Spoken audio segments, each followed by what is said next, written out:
Okay, All right. we should be live.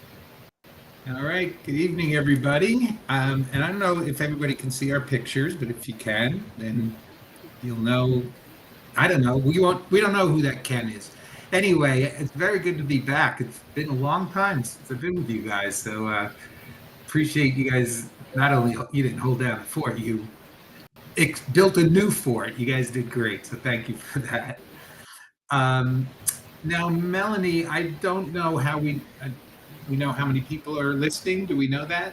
Should we just jump into You it? know, it'll probably take looking right now to see if we've got anybody actively, or we're just gonna go ahead and just well, this is being recorded, so anybody can also just watch the recording back and get um, some guys training on that. So Okay, that sounds good to me. All righty, then let's jump right into it. And as everyone I think would know, you're on Career Coaches on Call, and we're here usually every other Tuesday, the second and fourth Tuesday of the month, to talk about a job search topic, but also to take any questions and to help you in any way we can for your job search.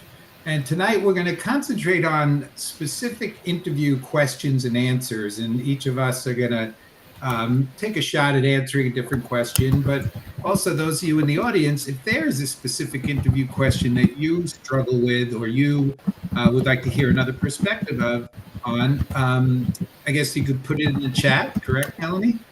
that is correct, and I'm just making that comment right now. You can drop your questions in the chat, and we will tackle it live on the spot. Like Oh, right.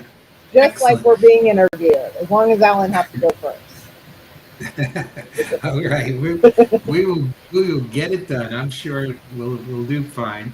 And before we get to those specific questions, how about if we go around, we'll have each one of you guys introduce yourselves and give an interviewing tip, just a general interviewing tip. And then when we're done with that, we'll get to our first question. So, Alan, do you want to start us off introducing yourself and give us a tip?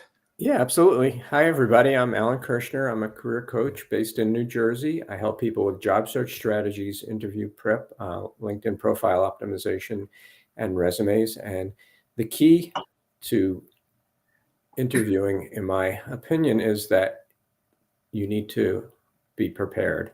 It's really important not to wing it. You want to prepare as far as knowing about the company, knowing about their competitors, knowing about the people you're going to interview with, and also having some being comfortable with your accomplishment stories that you're going to use when they ask you behavioral type questions. So it's really critical not to wing it, but to be prepared and go in there prepared. I think that helps with the nervousness that, comes naturally pretty much, with interviewing, because it's something that is high stakes, right? It's important. But I think the more you feel prepared, the more confident you are, the better that it goes. Very good. All right. Thank you, Alan. Yep, I agree with you. I think preparation gives you confidence. Confidence helps reduce stress. So thank you for that. And Melanie, how about you?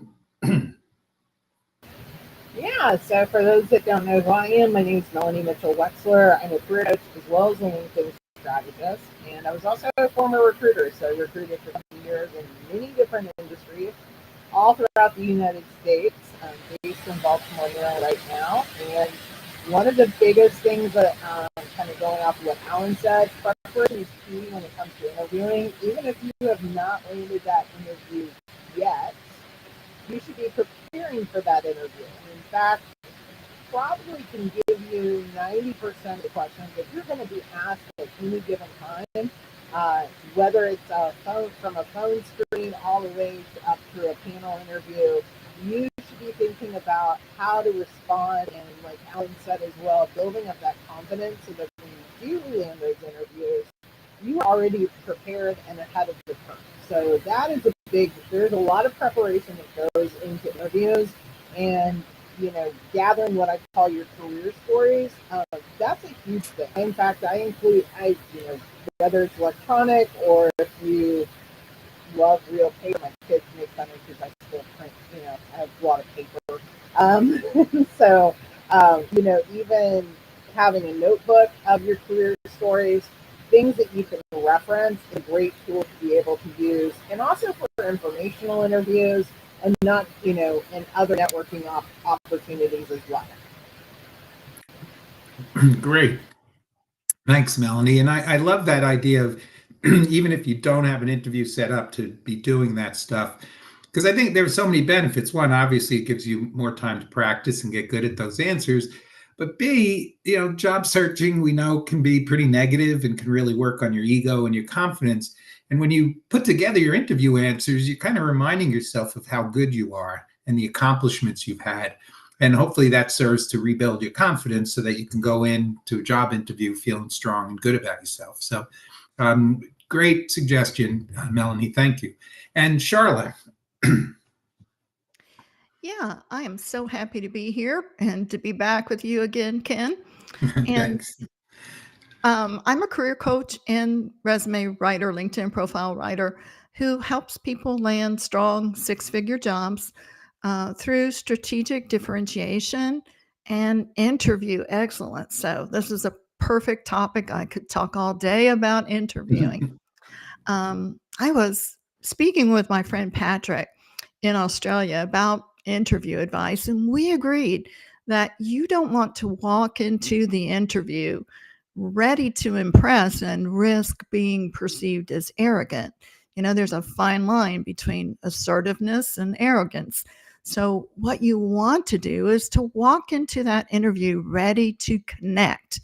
And that one mindset shift, I really believe, makes the interview feel more conversational. I think it was Plato who said, wise men talk because they have something to say, and fools because they have to say something. And I think that can kind of take over our mindset and interview. You ask me a question, I have to say something.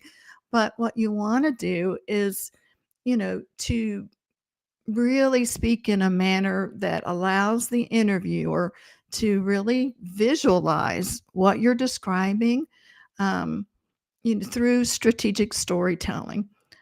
You want to find that common denominator where you can communicate, and then it feels less like an interrogation and more like a natural conversation. Very good. I like it. That Plato guy, he's pretty smart, I guess. Huh? I like that quote. That's a good one. And I also agree with you so much that there is a line between confidence and cockiness. And I know a guy who I knew he wasn't going to get the interview. He was interviewing at a company I was at, and he was telling me, of course, I'm qualified.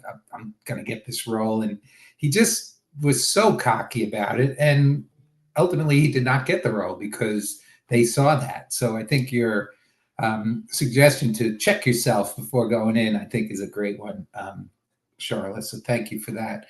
And I'm Ken Schur. I, too, am a career coach. I'm an executive coach, keynote speaker, and an author of late. And I guess my tip would be that I've really been focusing with my clients on coming up with 2 or 3 main points that you want to drive throughout the interview.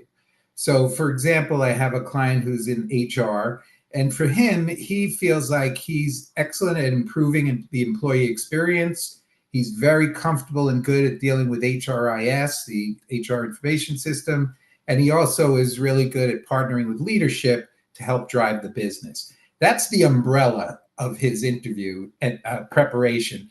And then all his interview answers kind of fall under that. So he might give one answer and end it by saying, and that's one example of how I'm able to improve the employee experience. And then he might give another answer and say, and that's how I partner with leadership to drive the business forward. And then at the end of the interview, as he's closing, after his questions and thank yous, he says, thank you. And I just, if the main takeaway I hope you got from this interview is that I'm excellent at developing improving the employee experience. I'm very good with HRIS, and I'm also a good business partner to leaders to help them drive the business. And if that's all they took away from the interview, I think that's a pretty good message for him to land the next job that he wants. So that's something for you all to think about. And by the way, too, those 3 things should come through his resume, his LinkedIn profile, his networking conversations. That's the common thread. That's his brand, so to speak. So thank you all for excellent introductions and excellent tips. So what we're going to do from here is we're going to actually answer some interview questions. So we all are going to take one and give it a shot. And then certainly after someone gives one, if anyone wants to give some additional information, a critique, or a different approach, we could do that, because there's never one way to answer a question, no one perfect way. Everybody's going to have their own style and their own approach. So I think, and then also I would say we have ideas of the questions we want to go over, but those of you in the audience, if you have a specific question that you feel challenged by, or you just want to hear another perspective on it, put that in the chat and we'll take a shot at answering that as well. So I'm going to start just because I guess as a leader, if you're going to ask other people to do something, you got to be able to show that you can do it yourself. And so I'm going to start just with a very quick answer to the dreaded "tell me about yourself" question. And I'll just start very quickly by saying that when I hear people practice that and they basically just go over their resume with me, it's torture. It's really not a good answer. It's insulting also, because I can read your resume. I don't need you to go through it line by line for me. I want to learn about you as a person, and then we could dig into your resume throughout the interview. So if I were asked, if I were going for a marketing role, for example, and I were asked, "Tell me about yourself," I might answer something like this. I might say, well, I'm an experienced marketing leader, and I really have a history of driving growth, building brands, and leading high-performing teams. It's what I do. And over the past decade or so, I've really expanded from traditional marketing to digital marketing, and now we're even using AI to develop strong marketing campaigns. And what really defines me and my approach is that I'm highly strategic, but I'm also creative. And I really love developing campaigns that tell a great story and deliver the results that the team's looking for. And those results could be in revenue, increasing customer acquisition, improving retention, whatever it is that that brand needs. And in my most recent role, I really was faced with a little bit of a challenge, because the sales team and the marketing team, we really weren't talking. And I'm sure you've experienced that before. And I was able to build a relationship with the sales leader, and we were able to put together a program that led to stronger engagement and really resulted in improved conversion rates. So the salespeople had more information to go on, had better messaging, and they were able to bring in more business. And so that's why I'm really excited about this opportunity, because I really think that my strategic ability, my creativity, and my leadership can really enhance the brand and the team and help the company be even more successful than it's been to date. So that would be my "tell me about myself" question. I really didn't get into any specifics of any job that I had. I gave more of a higher level, maybe a little specific about the current role with working with sales. Any thoughts on that from my fellow coaches? Anything you would add, do differently, or not do? Yeah, I would say, specificity is good. By means of this example, it isn't, necessary that you would be able to do that. But I think it's important if you can give several things that you accomplished. And then I like to always end that by saying, which would you like to hear more about? So it opens it up more as a dialogue. So it's not that, like Sharla was saying, that interrogation. Yeah, Alan, I'm sorry to interrupt you, but I think that's great. First of all, it's different than what I did. And that, like we said, that's perfectly fine. Can you kind of give a little bit of an example? Because I love your approach. I've actually worked with some of my clients on trying to focus in on what the interview is looking for. Can you give us maybe a little more detail? You don't have to give an actual answer, but how that would look or sound? I would say, three of the accomplishments that I am most proud of are: one, I worked on a conversion of an SAP system to make us more efficient and effective. I also implemented a barcode scanning system to help with our inventory control, and that saved time and effort and money. And also I worked with colleagues in the field that were uncomfortable or thought there was too much bureaucracy with how they purchased equipment. And I met with them and I set up a program in order to make things more efficient. Which of these would you like to hear more about? I love that, Alan. And then, so now what you're going to get from the interviewer is what's most important to them. And that's definitely useful in an interview. Excellent, Alan. Thank you for that perspective. Sharla and Melanie, you don't have to comment on this one. We can move to another one, but any thoughts from you guys? Yeah, I thought those were all good. Alan's responses were really strong, and your response was very strong as well. And I think it shows that there's multiple ways that you can answer any one question. Like, you hear about different types of formats and styles, but that doesn't necessarily mean like they expect you to answer in those in that way. I would say the only company I know that that prefers an expected way would be Amazon, because that's their interview structure. But these are all suggestions, not must-haves per se. Like, you can accommodate and make these your own. Mm-hmm. Yep. Great. Yeah, and as I mentioned in my introduction, for my client, he might start that answer off by saying, well, if you were to ask my colleagues or my peers, they would tell you that I'm really good at developing the employee experience, of working with HRIS, and partnering with leadership to drive the business forward. And to Alan's point, he could say, which one of those would you like to talk about first, or which is most interesting to you? So there are a number of different ways you can go. Sharla, do you have any thoughts on that, or you want to move to another question? Let's move to another one. Okay. Do you want to go? And I'll let you pick the question even. How's that? Oh, okay. We always kind of dread those "what are your strengths" questions. Mm-hmm. And, employers want to know what stands out about you. You want to be memorable, so avoid a list. Narrow in on 2 or 3 strengths that are relevant to the role. And I like to use a format called challenge, action, result, and tie back. So instead of just car stories, we put a T on the end to make it cart, to help you remember that you want to tie your strengths to the employer's needs. So I was working with a VP of operations, and his answer to "what are your strengths" went something like this. One of my strengths is problem solving under pressure. For instance, when our manufacturing plant faced unexpected downtime, I led a cross-functional task force that identified the root cause in 24 hours and implemented solutions that reduced downtime by 30%. And this not only saved significant costs, but it also improved our delivery timelines. I'm also known for my clear communication style, which helps align teams around operational goals and drives continuous improvement. That's great.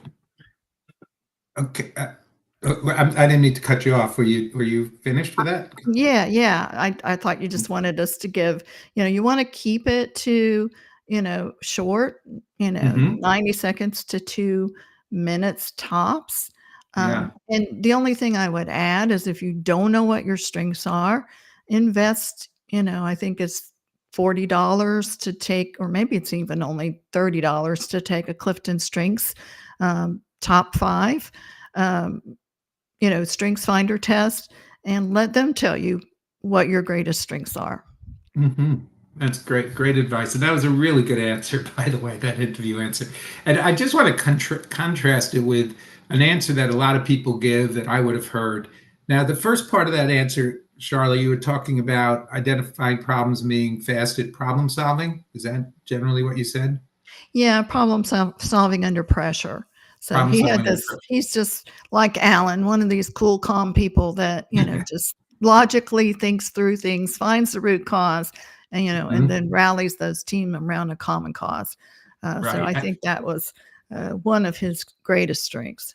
I think that's, like I said, an excellent answer. And I think the way I hear that answer a lot, and I'm sure you guys do too, before you work with your clients, is I hear that, yeah, I'm really good at working under pressure. Like when I get a challenge, I know what to do. I bring teams together. We brainstorm ideas. We come up with the ideas, and then we execute those ideas to, fix whatever the problem was. And I've done that a lot of times in my career. That's something that I'm really good at. Now, maybe I exaggerated a little bit, but my point is that a lot of times people say what they would do, or they give kind of an academic answer. Here's how I would address that. Instead of what Sharla did was, here's how I did address it. Now, as an interviewer, I'm like, whoa, this person actually did it. I don't have to hope that what they just told me they'd be able to do in real life. They've done it.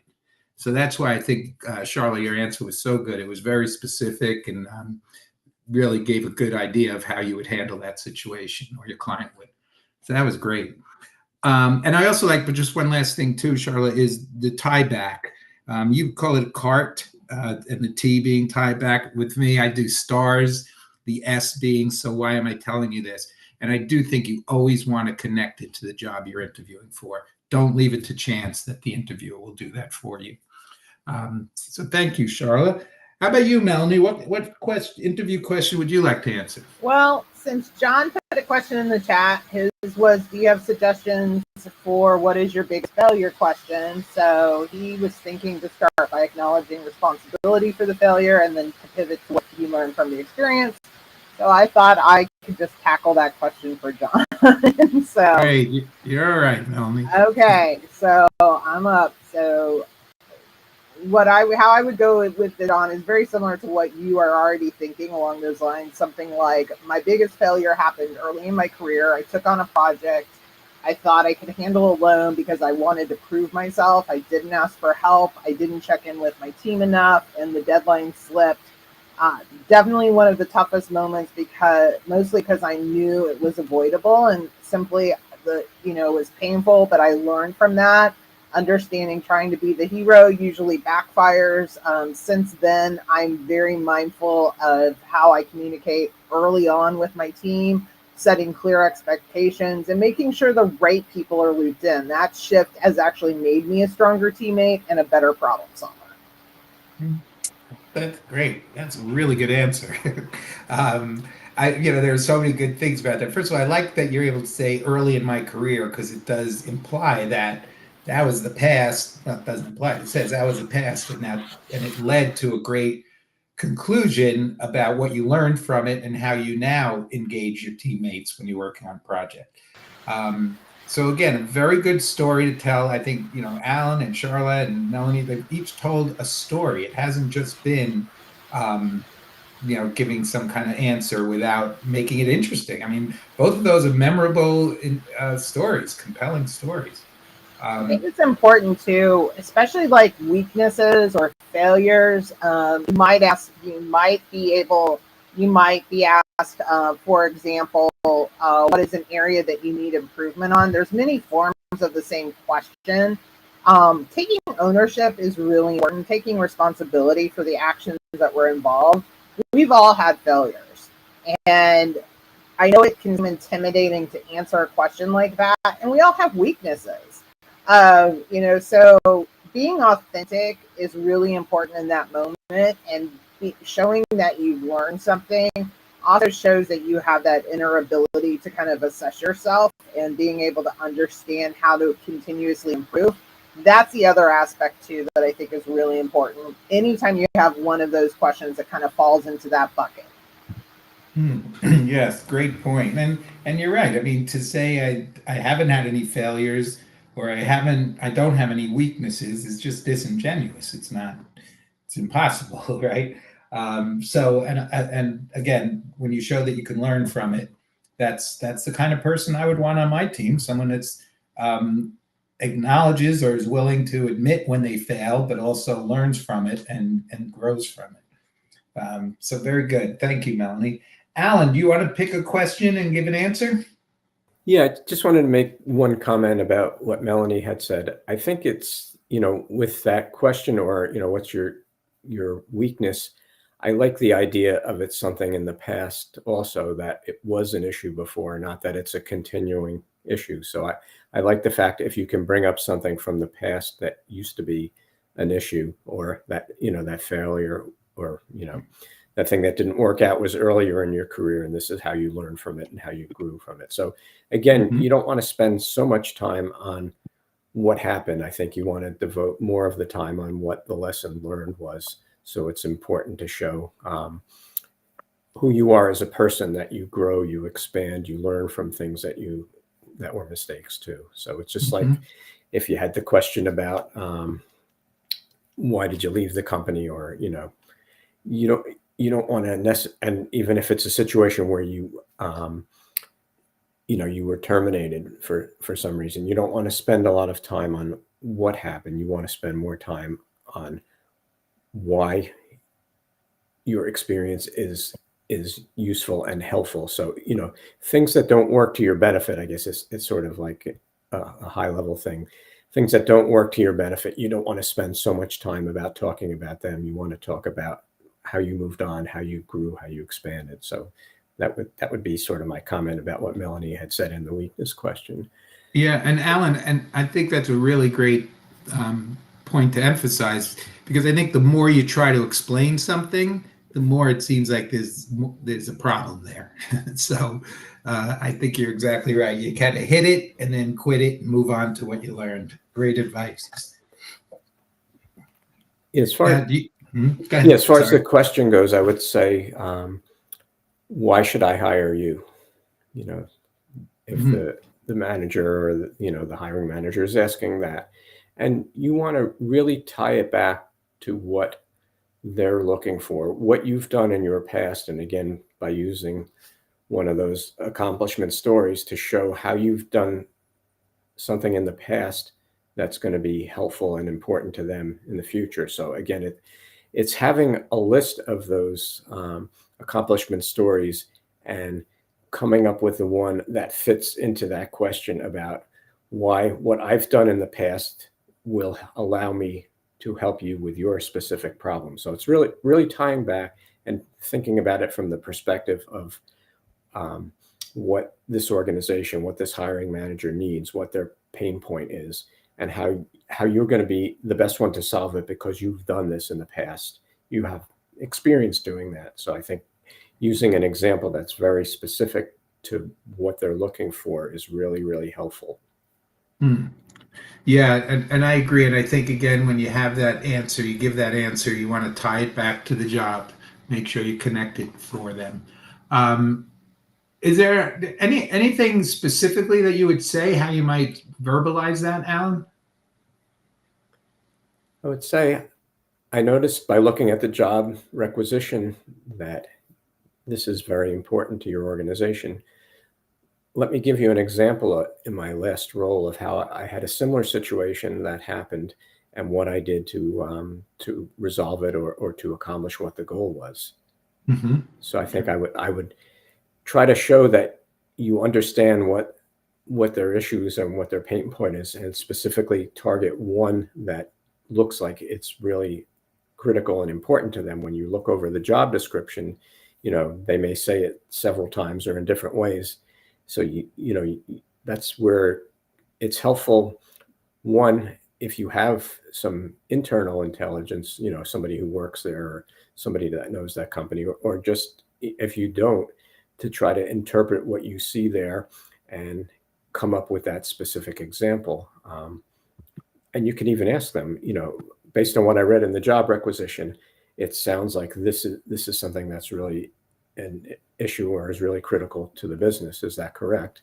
And you can get that validation before you go into that example. If they say not exactly and they spin it a little bit differently, then you have the opportunity to respond that way too. So again, this whole interactive approach to the interview process, I think, is really super helpful to let them know how you can be the problem solver for them.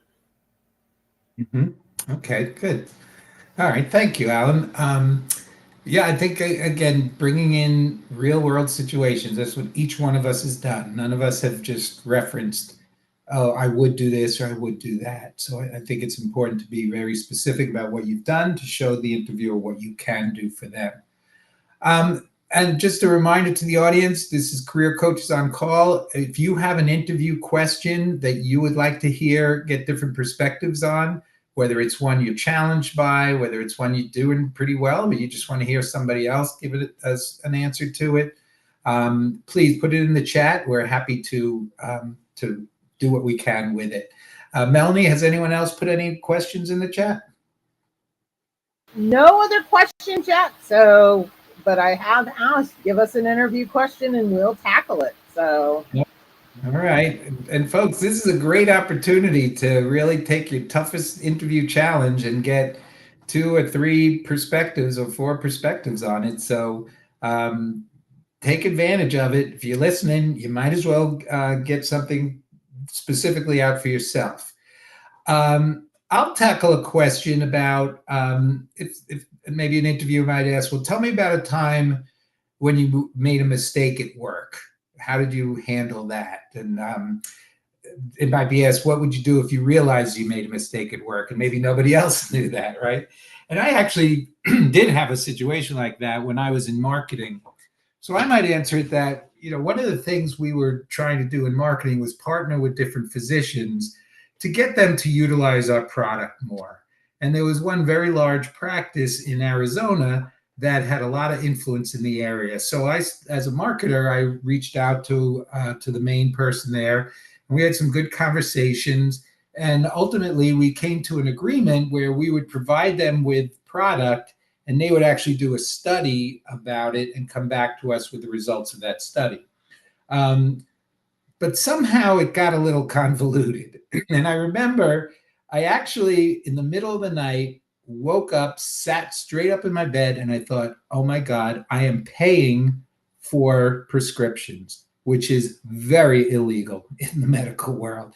And I thought to myself, oh my God, not only am I going to go to jail, my company's going to be in trouble. This is not good. So first thing in the morning, I went to the vice president of sales and marketing, and I said, listen, this is what happened. This was my intent, but this is how it turned out. And we could stop it right now, and I suggest we do that. But I did want you to know that this was a situation, and you let me know what I need to do to make it better beyond what I just suggested to you. That was really a difficult conversation for me to have. I was very fortunate that the vice president, he was understanding. He knew what I was trying to accomplish. He saw how it went awry. And he actually knew a little something about this physician and that he was a bit of an operator who was really trying to take advantage of me. So he was very supportive of that. I had to go back to that physician, and we terminated that study. And I, tried to keep that relationship at a distance, but keep the relationship going. And what I really learned from that was that I really need to collaborate with, or at least get counsel from, legal or regulatory or compliance people to make sure when we're doing something that's a little bit off the beaten path, that we're doing it in a compliant way. So I really learned a lot from that. I still like to use my creativity, and I like to try different things, but I also make sure that it's done in a very compliant manner. So that's just one example of how I might answer that. Tell me about a time you made a mistake at work. Any thoughts from the group on that? I love it because, again, it's about ownership. It's also about recognizing immediacy. And when you're dealing with problems and situations, that's, I think really important to be able to recognize as well. And so being able to, again, taking ownership and being self-aware is highly important. We do have a question. We have actually 3 new questions. I guess you asked and you received, Ken. So Great. All right. Okay, the first question, what made you apply, or why do you want to work with us? Okay. Who would like to take that one? You want to give it a shot, Melanie? You want to start? Sure. Let's see here. So one of the biggest reasons that I applied for this opportunity was I was looking at the companies that I want to work for. I am looking for an organization that is very mission driven, and that knowing my role as a recruiter will be able to help identify the right talent in terms of being able to land those individuals in the right role, so that we can further the mission of the organization. And that was kind of a poor answer, not as structured as I would probably give. So doing that very much on the fly. But I would focus on, really in that case, really answering what appeals to you about that. What appeals to you about the company? And not just like, oh, I want to work for Amazon, or I want to work for Coca-Cola because it's a big company. Why do you want to work in that position, and why do you want to work in that role? What's the impact you hope to make? Yes, and you know what I love about your answer, though, Melanie, and I know it was off the cuff, but you referenced the mission, right? That you want to work for a mission company, so you're connecting with them, your values with their values, and I think that's an important consideration when hiring someone. You want to make sure you're aligned, or when taking a job, that your values are aligned. So I think that was a very good part of your answer. And I agree with you too. I've always wanted to work for Amazon. I've always wanted to work for Coca-Cola. That's a pretty horrible answer right there.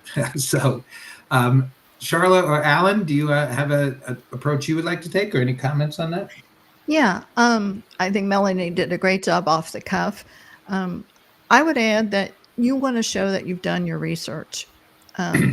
Say something like, my research shows that you're a leader in the technology space because you've developed a product or a service that has transformed the way companies manage their inventory, or you read in Forbes magazine that the company recently invested $100 million in research and development to ensure that their next product contained next generation features that their competitors didn't have, showing that you understand not only their company, but who the competitors are. Or you could even say, I noticed that your average employee tenure is 7.9 years, and that speaks highly of your corporate culture. I want to be a part of an organization, with a collaborative culture.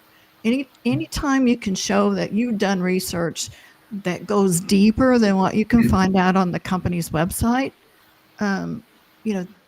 set some Google alerts, for when the corporate officers are in the news. Find out what they're talking about. Follow their competitors. See what's going on in the industry. So you need to show that you really want to work there, and you really understand what you're getting into, and why you're a good fit for that company. Yeah, great advice. I do think a lot of times it's the subtle things that can really make an impact in an interview. And even just using those words, when I was doing my research, I found, it tells me that you don't shoot from the hip, that you're thoughtful about what you're doing, that you really want to think things through. So I think there's a good message there for that. Alan, do you have any other thoughts on that? No, I like both, what Melanie and Sharla said too. And again, off the cuff, Melanie, I think that worked very well too. So yeah. Thank you. Yeah, no, I agree. And also I would just suggest to everybody, keep in mind, it's not about you, it's what you could do for the company, right? So you're not saying, I want to join the company because you're a great company. You could say, I want to join the company because I see the things you're doing, and I know I could contribute to that and help be part of your successful team. Something that shows you're bringing something to the table. You're not just looking to get something from the company. I would also add really quickly, and then we've got a couple more questions as well. So they're coming in very fast. But one thing you can do on LinkedIn, and I've been told this by recruiters, is that you can go to the company page. Make sure you are following that, because recruiters do see that if you're following that, if they're using LinkedIn Recruiter. They can see if a candidate is following them. It may not make a huge difference, but in the world that we're in right now, where interviewing is coming down to nuances and landing that interview is coming down to nuances, little things do count. Also on LinkedIn, you can go to the bottom on the home page of their company page and show that you are interested in working for them. Again, recruiters can actually filter using that on LinkedIn Recruiter on the back end. So that's something that they can see who of the people that have applied have expressed interest in working for the company. So again, you have to back it up with knowledge, but that's the other thing too of, there's little things, every little thing can help you in that. Linda, our fellow career coach in the audience, has a couple of questions for us because she's gonna, she's testing the teachers. Her first question was, you've got a lot of experience. Why would you take a step back? That's a good one. Okay. Anybody want to try that one? Yeah, I'll give that one a shot. All right.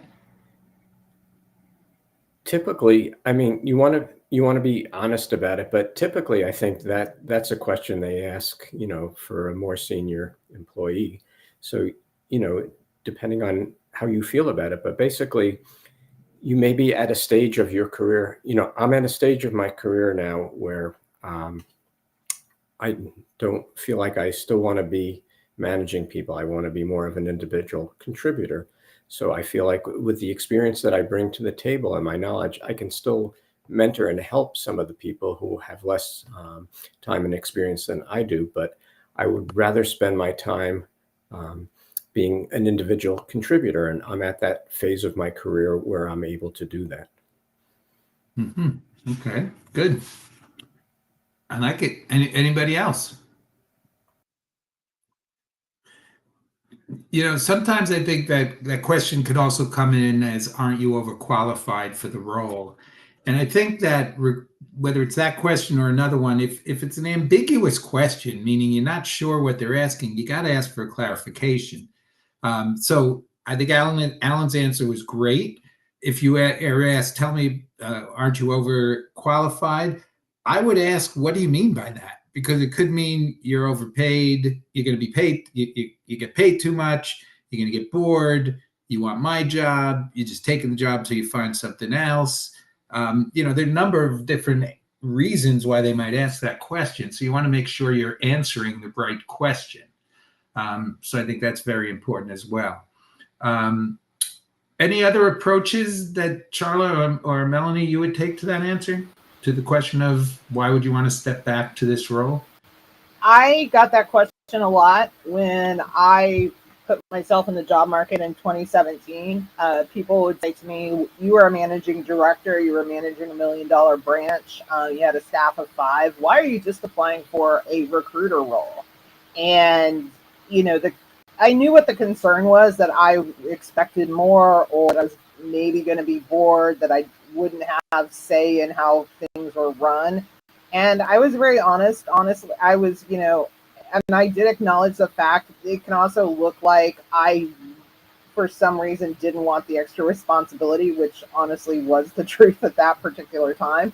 But how I chose to answer that was being pretty direct, and first off saying, one, I don't look at it just as a recruiter role. I understand that being a recruiter actually is it's one of the most important but underrated roles in every single organization. And so I understand the importance of having a recruiter that understands everything from the front end to the back end. And my experience, I know I can actually hit the ground running immediately without little to no ramp up time, other than learning your processes and systems and how things should be in place. And the biggest thing is I don't look at it just as a recruiter role. I've always been recruiting, even with the title of, quote, managing director. I just had a lot of extra paperwork that I had to do. So I was always recruiting. I still sat in the bullpen with my team. I was, still actively involved in the interviews, interview prep, selecting candidates and presenting the candidates to the decision maker. So Not having the title is not a reflection that I wasn't recruiting. Good. All right. Very good.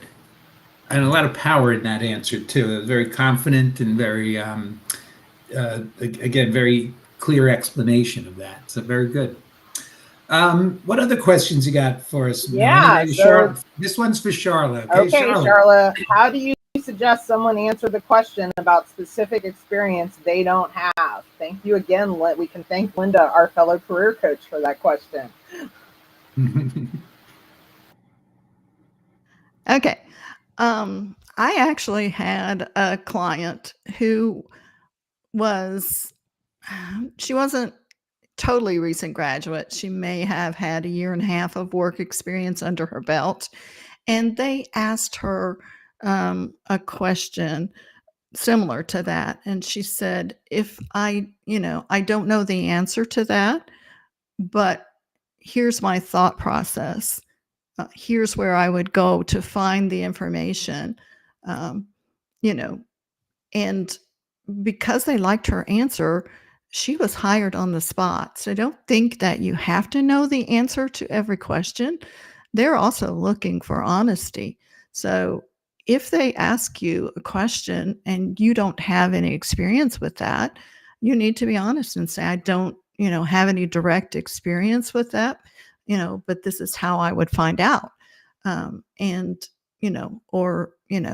would, her answer also included not only the research that she could do, but the exact person within the organization who was a specialist in that.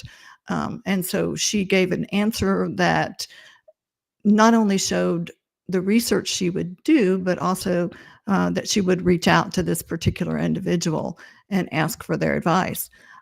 So many recent college graduates think that because they have that book knowledge, that's all they need. And truly, that's the beginning of your career. You want to gain that hands-on knowledge. My husband was an avionics engineer, and in his first job, they asked him to go out to the airplane and to get a reading on a certain instrumentation inside of the cockpit, or a wire. I think it was some kind of wire that ran into the instrumentation on the cockpit, and he didn't know where to look for it. So he went out there and tried to figure it out for himself, and then he had to come back in and ask for help. So there's no harm in, admitting to what you don't know, and, asking, they want to see that you're willing to ask the right person, and you're ready to grow and to learn. I hope that answered your question. I don't have exact wording of what she said, but it worked for her. Good. I think that was a very good answer. I know we're running, we got 12 minutes left or so I want to make sure. Any other questions you got there, Melanie? Yeah, there's one about salary expectations. Oh, okay. Yeah. Oh, I was on mute. So yeah, John had a similar question about if you don't have a answer to the question. And I just add to John, definitely what Sharla said, being authentic, don't feel like if you don't really have the experience, acknowledge that. But if you can show how you've done something that's similar, like for example, I have a client that we just did an interview prep today. She does not have software, but she was starting to stress about it. And I said, hey, I was like, I'm going to ask you a question. When you started working with your last company, did you have the software that they use? And she's like, no. And I said, so how'd you learn it? And she told me, and I said, so we now frame your answer in that regard. You worked for this company, you walked in the first day, you didn't have the software, and you can mention this company didn't necessarily have good on-hands training, so it was required that you dig in deep and learn it so that you could function and look at everything that you achieved once you taught yourself by also working. For her, she was working with others. She asked other teammates for help. She absorbed everything. And so, being honest is always going to be your winner. So, and yes, the next question is, what are your salary expectations? Right. Alan, you want to give that a shot? Sure. I like to, typically not necessarily give them a range if you don't really know. I like to throw it back to them where possible and say, can you give me an idea of what the position is budgeted for? And also, if it's early in the process, particularly when you're talking to the HR recruiter, you could say, I really need to understand and learn more about what the job entails in order for me to give a good number. So at this point, it would be more prudent for me to hear more about that in order to give an answer. If they really press you, you try to do as much get as much information as you can from websites like Payscale and Salary.com and LinkedIn, and you see what you can come up with. But I'm more hesitant, to throw out a number. I like them to try to do that first if possible. So those would be some of the strategies I would try in that situation. Yeah, and I do understand that. I think that's traditional with negotiating. You don't want to give your number first. I'll give a little different perspective on that, because I feel like, first of all, you need to do your homework before you get that question. So Alan gave great advice about going to those different sites to get an idea. And the way I might answer it, I might say, well, I know that all companies have a range for the different positions. Can you tell me what the range is? And then, I'll let you know if we're in the same ballpark. And they may push back and say, no, well, I'd rather hear from you. And then I would say, well, okay, then in that case, I've done my research. I looked at the various sites and I found that the range is from X to Y. Does that sound reasonable to you? Should we continue the conversation? And the reason why I say that, I love Alan's idea that I need to know more information before I could give you a range. But on the other hand, I also, if we're not in the same ballpark, let's not waste each other's time. I know that that's always been the case. Don't talk salary too early. Don't bring it up or anything. But to me, it just seems silly. Like, why wouldn't you, hiring manager, or me, candidate, want to know early on that we're not going to come to an agreement on salary? Why waste 2 weeks, 3 weeks, 4 weeks, and then find out we're not in the same ballpark? So that's my approach. I would first try to get them to tell me their range. Then I would tell them my range. I would ask them if we're in the same ballpark. Then I would say, let's keep talking and learn more about the job and see how I might fit in to help the company. Sharla, you have any other thoughts on that? No, I think you guys have covered it, and I've done both, depending on, I would hate to have someone go and interview. So I like to ask, the screening interviewer, do they have a range, a compensation range, before you ever waste your time going for an interview that pays, $40,000 less than what you're currently making. Right. But also, I do agree that when they're ready to extend an offer to you, you're both playing on the same team at that point, and that's your best time to negotiate some perks. Even maybe you want to know if there's an on-site daycare, or do they have a gym membership, or do they, have a car allowance, or, a cell phone allowance, or, things like that you can ask about. If you're higher up, you may want to ask about equity, and negotiate that. So, there's a lot of things that are negotiable. You just need to make a list of, these are the things I must have, these are the things I would like to have, and these are the things that are deal breakers, so that you know what your walkaway number is. Mm-hmm. Great. Excellent advice. I would just add, Ken, I definitely take I'll be very honest, this is the recruiter in me. One of the things you're trained as a recruiter is every single time I have a conversation with you. So can I get on the phone with you tomorrow and say, hey, Ken, how's your interview process going? Any new interviews in the works? I just want to reconfirm that you're looking for X, Y, Z in terms of your salary. And if I talk to you then on Wednesday, and then I have to talk to you again on Friday, guess what I'm asking you? And you may be like, oh my God, why is she asking me this question every single time? Because I need to know as a recruiter what's changed in your universe and what's changing in your interview spectrum, so that I can make sure that we remain competitive. And so I do coach my clients. I mean, obviously they have a choice, but I do coach them to be very direct. You know what you need to make. And if the salary isn't, and here's the thing, if the salary, a recruiter probably knows for the most part, maybe not in the initial phone screen, if they're just a screener, but they probably know. I always knew if I had room to have negotiation, or if I knew that hiring manager, if I was already at the highest, I knew that going to conversations. I used to be very direct, which I know is not always the case, but I am very confident in telling my clients, honestly, go in and tell them the number. And you can say, just based on my experience being in this field, based on me doing X, Y, and Z, knowing I'm bringing this to the table, plus the research I've done in terms of what the market's holding today, based on all these reasons, I'm looking for $100,000. Here's where I tell people, stop talking. Just shut up. Say your number and stop talking. Don't say a word.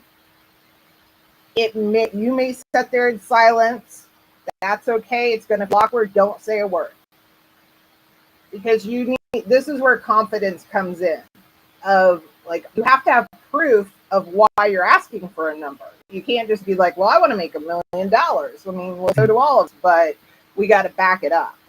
So you do have to back it up. You can't just go in there and be like, well, my last job I got paid $150,000, and you could have a range and say, based on the research that I've done, also based on the job posting that you put out, your job. I had this happen with a client. They had a job posting. We went in with a certain number. They came back and said, oh, well, this is a different range.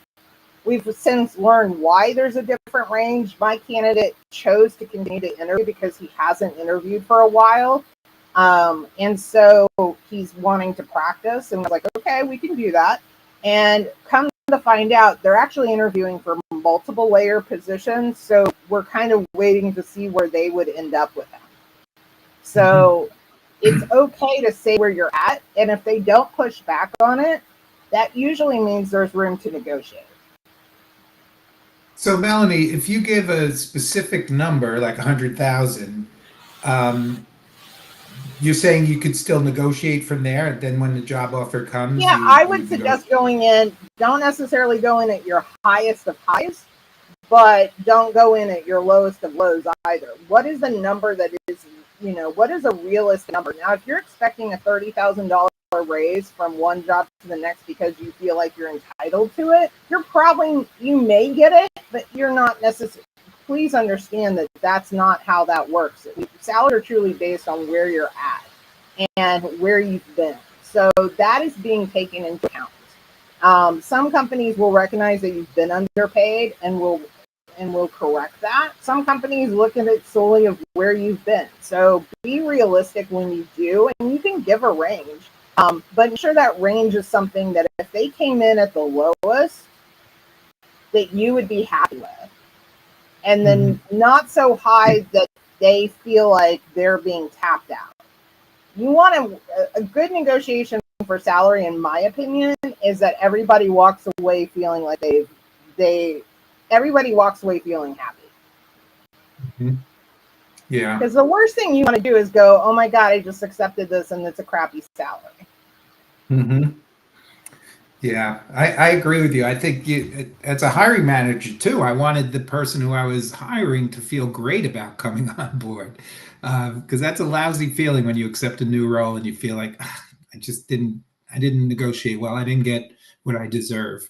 So I think that's great advice. One thing I've said also, if it's often if it's the RGO overqualified question and it turns out they're concerned about the salary, but I think it applies here too. I might say, look, my primary driver is not my salary. I mean, it's very important to me. I want to get paid what I based on my contributions to the company and my experience and all.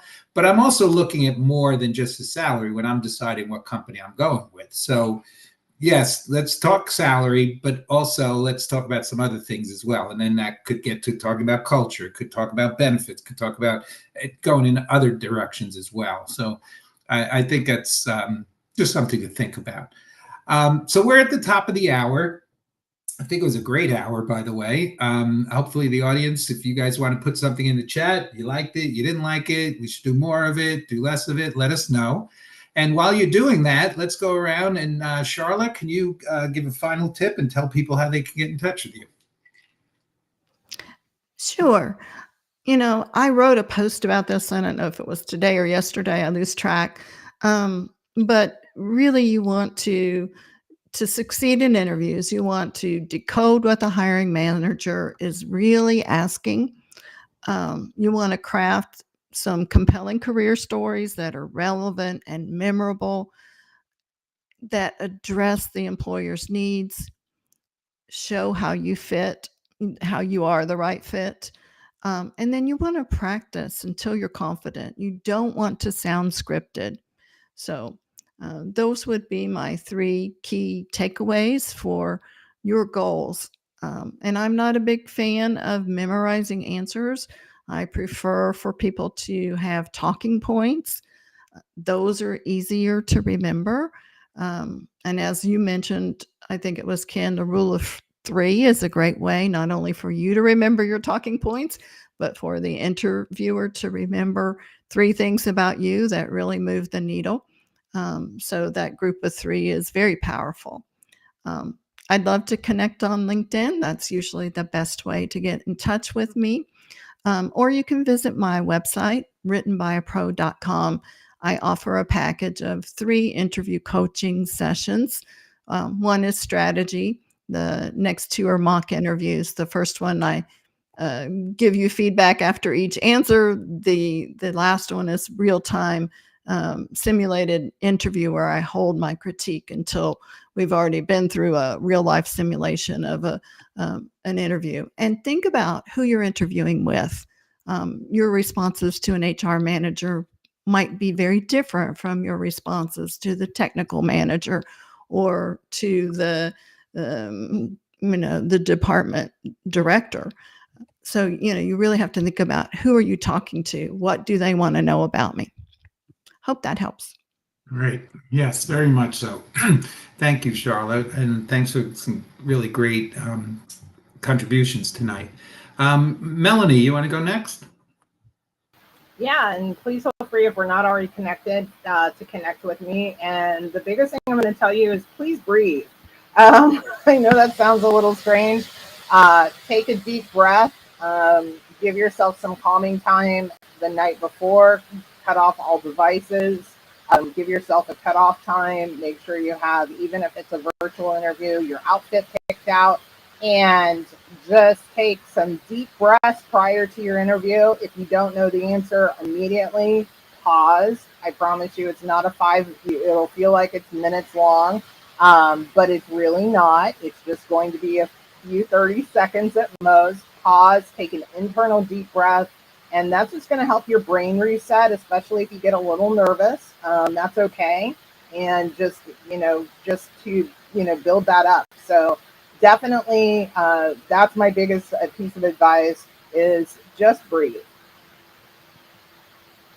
That is good advice. It doesn't. A lot of times you can get so stressed out, you forget, and you're not presenting well when that happens. Thank you, Melanie. And did you say how people can get in touch with you? Yeah, definitely just connect with me on LinkedIn, and that's the easiest and best way because that's really where I spend a lot of my time. Okay, great. Well, thanks, Melanie. And as always, really great contributions, great leadership on the call too. So thank you. And Alan? Yeah, one thing we didn't talk a whole lot about in the session was confidence, and that's really super important when it comes to interviewing. You have to come across confidently in order to sell yourself, so you have to believe in yourself. One of the things I like to tell clients to do, or I recommend to do, is visualization.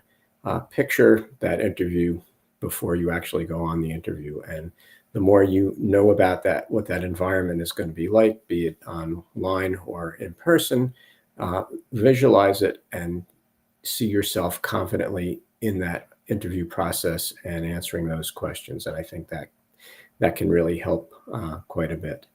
And the best way to reach me is through LinkedIn also. You can mention that we met through Career Coaches on Call. I'd love to connect with you. And if there's something I can do to help you with your career search, please let me know. And thanks to my fellow coaches for a really great session tonight. Yeah, thank you, Alan. And you really gave some great ideas to people, very practical, useful ideas too. So thank you very much for that. And I guess my tip would be, I go by the 3 P's of interview. One is to prepare, as Alan, I think, started us off with. Just make sure you do your research on the company, the industry, the interviewers, anything you can do, salary. So you go in there because knowledge is power. And when you feel powerful, you'll be confident and that will reduce stress. I do think you should have a process, whether it's STARS or CART or whatever it is, because that allows you to tell great stories. It also will prevent you from rambling in those stressful situations. And make sure you connect your interview answer to the job at hand. And lastly, you've got to practice out loud. Practice in front of a camera, a mirror, a mentor, a coach, someone who will give you good, honest feedback to help you be prepared for doing a great interview. So again, thank you, everybody. Coaches, you guys are awesome. And audience tonight, you guys are great. Linda, thanks for some great tips in there. Meryl, thanks as always for your support. And everybody else, great questions. We'll be back in 2 weeks. Not sure what our topic will be just yet. If you have suggestions, feel free to put those in the chat, and we'll look forward to seeing you then. So thank you, everybody, for a great evening. I wish you all the best. And until we see you in 2 weeks, be well and take care. Good night, everyone.